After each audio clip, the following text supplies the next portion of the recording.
What's up, guys? Orioles win. They are now 3-2. We're 5 games into the season, but a ton has already happened as far as injuries and some transactions, guys having to come up, positions changing, and you know what? It's I'm way more optimistic about this team despite the injuries than I was a week ago. The young players are smashing the ball, so I want to really just go through the roster, give my take on it, and talk some baseball. So the starters, everybody's pitched now. We'll go backwards because Povich just pitched yesterday, got out of a couple of really important jams. So that to me is the biggest takeaway from it. Getting strikeouts, getting the outs when you need to. Not a perfect start by any means, but it was a very similar to Kramer, in his start. Um, you know, Getting out of it, getting through it, getting out of it. We're just starting off. It's division rival, so optimistic, not jumping up and down, but optimistic. Maybe more so with Povich than with Kramer. I know I went a little out of order there as Sagano got pulled from the game. Sagano was the one question mark I had out of all the five starters, not because he came out with the cramps in his hand, which it looks like he's fine, but I just didn't love the way he was pitching. I thought a lot of balls were hanging. It was his first start. We'll see. Eflin, fantastic, right? Like, didn't miss a beat there. Same pitcher that we saw last year, leading the charge, just boom, boom, boom, boom, boom. I said I was going to go in order, and then I went out of order. But anyway, Eflin was perfect. Not much to say there. I don't know if he can be the number one starter in game one of the World Series, but he can be number two, that's for sure. Like, he's super predictable, solid, efficient. He was great. And then Morton, that was the one where it's like, yeah, he's 41 years old. We paid him $15 million on a 1 year deal. If he doesn't have it, then I guess it's just a sunken cost and we'll move on. Because when you look at the starting pitchers, I would say Grayson and will be ready hopefully relatively soon, maybe a month. Bradish in 2 months. Those are two additions that are going to bump two guys out. If all things go according to plan. So there's certainly room for improvement there. And then there's the wild card guys of whether it's Trevor Rogers, McDermott, Tyler Wells. You never know. And then Kyle Gibson. So there's four guys there that at some point they're battling through injuries and getting ramped up on their own. They're certainly below the quality of Bradish and Grayson, but there's guys. There's guys that we can use. And as I get to the hitters here in a minute, if we're going to smash the ball like this, we'll just get through the summer hitting the ball like, monsters here. And then we'll figure out the pitching and we can hopefully add to it in a few months. But for up until July, I don't expect any moves whatsoever because there's so many pitchers down there that are going to rehab and get ramped up that Elias wants to see what he has before he has to pull the trigger on any trades. As far as the bullpen's concerned, Suarez obviously goes to the IL and didn't look good. We'll see how that, progresses. But that's going to be life where if there's going to be tons of injuries to pitchers, just the way baseball is. The rest of the bullpen, I mean, you can't be what else are you supposed to say? Everybody's fantastic. There's no earned runs. Aiken in particular yesterday has been the biggest bright spot for me. Perez gave up a few runs when he was out there. But Aiken has been fantastic. Aiken was great yesterday in big spots. Cano, same thing. And then Batista, obviously, had his issues at the very end yesterday. But working through it, came in with a 5-run lead. So I'm not saying he wasn't throwing his best stuff, but wasn't pressure moments. And then when he had to, got out of it at the end. So bullpen-wise, it's going to be, kind of throw it up in the air, see what happens. Dominguez and Soto and some of the guys I mentioned that they have in the, that they could use as starters. They could also bring up as bullpen guys, depending on how things shake out.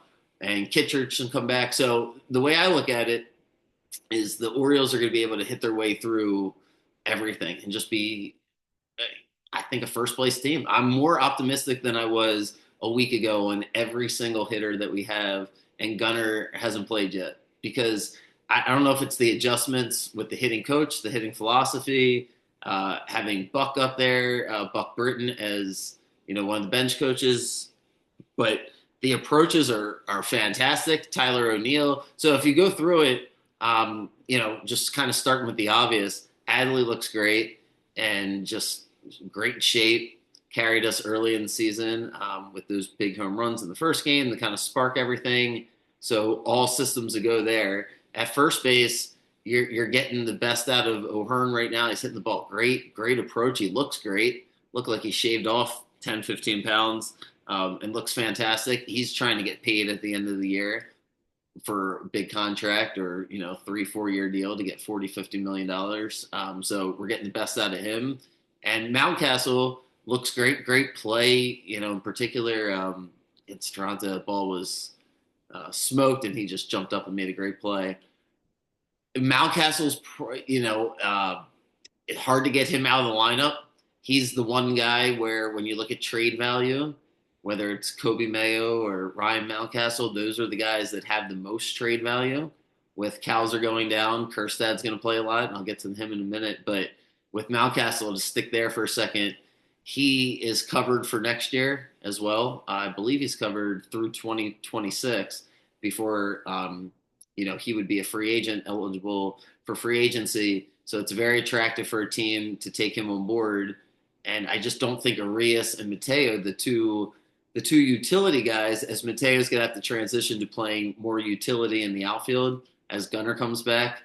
So Gunnar comes back for Carlson while Cowser's down, makes it easy for Mateo to stay on the roster, Arias to stay on the roster, Kerstad to stay on the roster, the whole 9 yards. So it's a little bit of a blessing in disguise with Cowser going down. Not because you want Cowser to go down, but you're still evaluating Kerstad, and you still want Jackson to play a ton. And Mateo's coming back from injury, so you have too many guys, and you don't want any injuries. But at the same time, it's better to have them early, and you have to evaluate everything because as you flip around, you get from first base to second base, and it feels like second base is just going to be Jackson's. So I'll circle back to Mountcastle and finish that point. But when you go around the rest of the team, Gunner's going to come back, and they're going to give Gunner shortstop, and Jackson's going to play second. And he looks great. You couldn't ask for a better start to the season, the way he's hitting the ball, the way he's built. So I don't need to belabor the obvious there. He's just going to play second base. I would imagine 6 days a week, some days 7, depending on, if Hyde wants to give him a day off every so often. But for the most part, it's going to get the Gunner treatment, and he's going to play second base, and Gunner's going to come back and play short, and Westberg's going to play third. So we'll see what Gunner looks like. I'm sure it'll look amazing, and Westberg looks amazing. So it's really difficult besides just, hey, let's give this guy a rest for Arias or Mateo to crack the lineup. With Jackson looking like this and Westberg looking like this, there was always the chance like, okay, maybe one of those guys, probably more so of chance with Jackson because Westberg looked great last year before the injury, that like if he struggles out of the gate or it just really doesn't look good, then maybe he has to go back down to AAA and you have to plan a different situation and you just plug Mateo in there.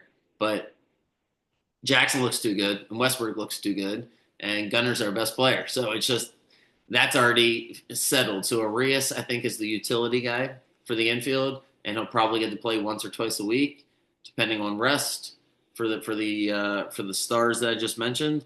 And now I think Mateo's got to transition to playing left/center field because that's the only way he's going to really get into the game.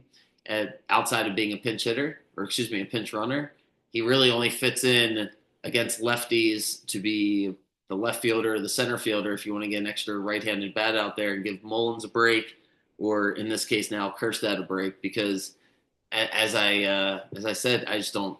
There's not a lot of rest days for Gunnar, Westberg, and Jackson. So I don't think Arias has trade value as much as he has value to us. Like, it's just whatever you could get on the market is not going to beat what he does for us. He's the ultimate insurance, and he doesn't cost much. Everybody loves him. He plays his role. And Mateo is not going to get traded because there's nobody that's going to steal bases better than him. That's been such a bright spot for the Orioles so far this year. All the running, the situational hitting. In fact, they got 8 runs yesterday, and all those hits was 15 hits with no home runs. So Mateo is not going anywhere. That's 100%. Maybe at the end of the year, and that's a different conversation. But they love having him as the pinch runner, and he's also big-time insurance in case you get an injury. So I don't see either of them having trade value. and I just see Mateo having to play more of an outfield role. When you go into the outfield, Kowser's out for a couple months. It sucks, but yeah, like I just said, it's probably not the worst thing in the world because we've got to figure out the Kerstad situation. He's basically gonna get plugged in as the left fielder. They let him hit yesterday against left-handed pitching. He had a huge hit, the biggest hit of the game, I would say. It was 4-3 to extend the lead. Spaces loaded. There was no outs. It wasn't a ton of pressure, but he did go the opposite way with it, and it was a big hit. It was hit hard, and it solidified the rally there at the end of the game. So Kerstad's going to get plugged in there for the most part in left field, even if we have a left-handed starter. Like I said, Mullins might be able to get out there, but excuse me, Mateo. But the way Mullins is hitting, geez, what another bright spot. He's trying to get paid at the end of the year. It's like a perfect storm here with hitting to start the season. Mullins at center, and then Tyler O'Neill's been the best player. So you just can't stop but get excited every time you turn around here with the lineup. So O'Neill's plugged in at right. Loreno is, backup out there, but Kerstad's going to just take Kowser's spot and make it an easier transition. And then when Kowser comes back, we'll make the decision on what to do with Kerstad. And at that point, that's where I think you have to think about is Mountcastle have the most trade value. If you're not going to give him big money, if you're not considering paying him, and O'Hearn's having a great year, and Kerstad's having a great year, and you want to keep both those guys, even though they're both lefties, you got Kobe Mayo lurking in the background, and you can plug him in if necessary to have that right-handed bat. And if Loreno's having a good year, you could potentially have that. So Mountcastle has value or Kobe Mayo has value, depending on what the other team wants, depending on what the Orioles want to do with Kobe Mayo. So those are the two guys I think get moved. And if Kerstad, he's the wild card. When Kowser comes back, we'll have a whole nother set of things going on at that point a couple months from now. So we can evaluate that. But yeah, Kowser's out for a couple months. So Kerstad gets plenty of time to make his case for the Orioles and for the rest of the league. And Mountcastle and O'Hearn is a great situation for now. The Orioles roster is in a really good spot. I feel really good about it.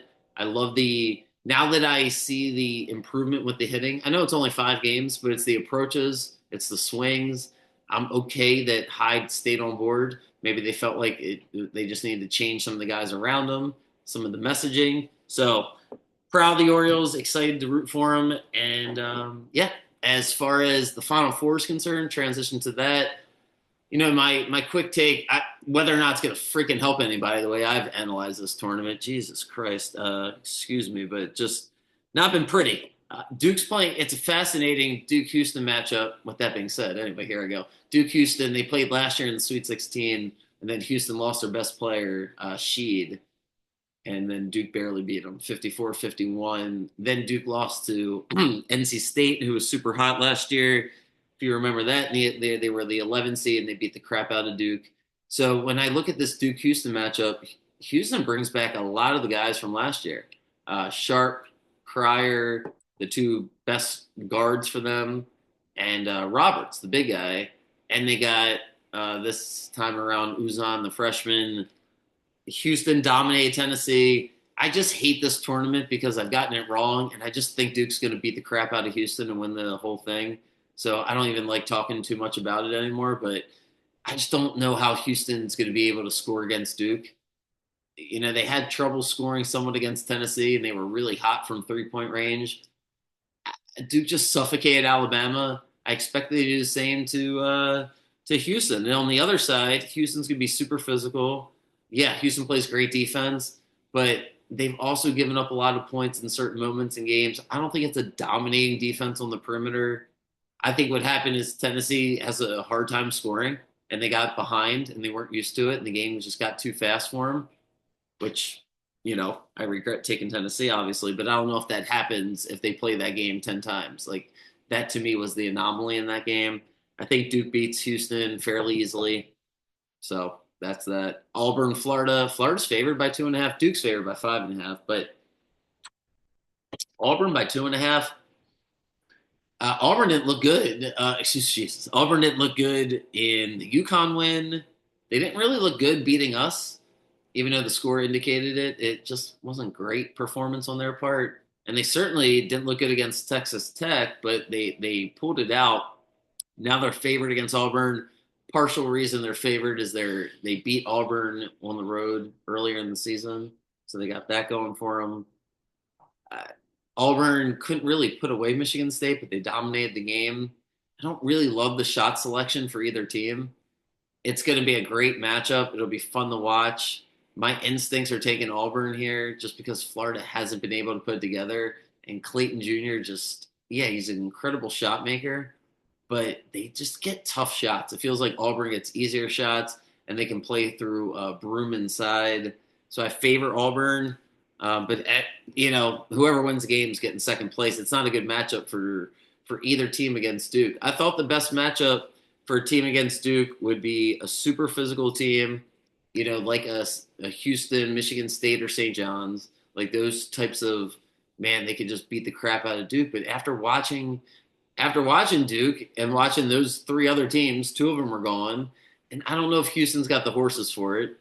And I just Auburn and Florida, I don't think can beat Duke. I hate saying that, but yeah, I think Duke's going to win the whole thing. So anyway, if you're not watching the NBA, if you love basketball, you gotta start watching the NBA a little bit more.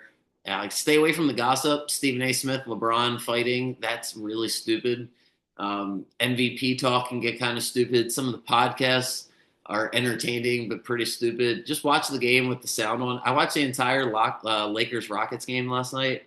This Thompson kid who never went to college, he's got a twin brother on the Pistons, is unbelievable.